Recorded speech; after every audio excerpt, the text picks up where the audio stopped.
Hello, today we're going to be talking about technical species, how Japanese robot funerals reflect Shinto values and modern identity. I chose this topic because I found it very interesting how Japanese people see robots as more than just a machine and more like friends. Overview.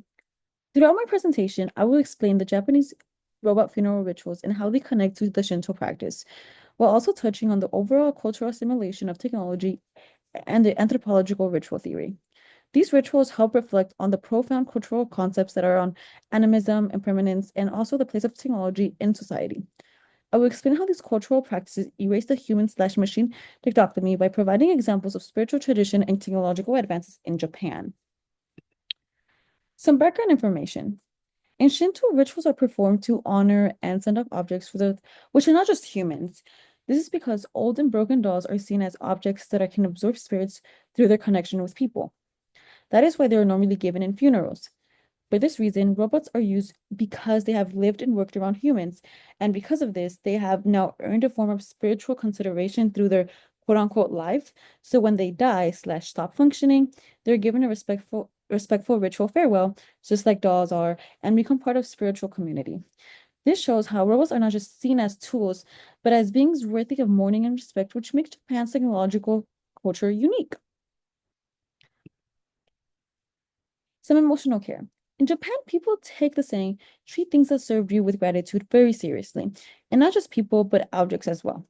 This is a strong cultural expectation because robot funerals create a shared mourning experience, such as people come together to recognize a collective emotional loss, just like you would a human funeral.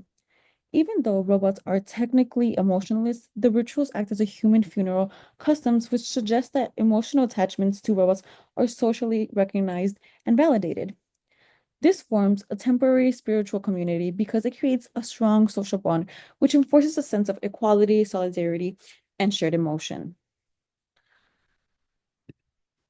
Overall, robot funerals aren't just ceremonies for machines, but rather they challenge traditional ideas about what it means to be human.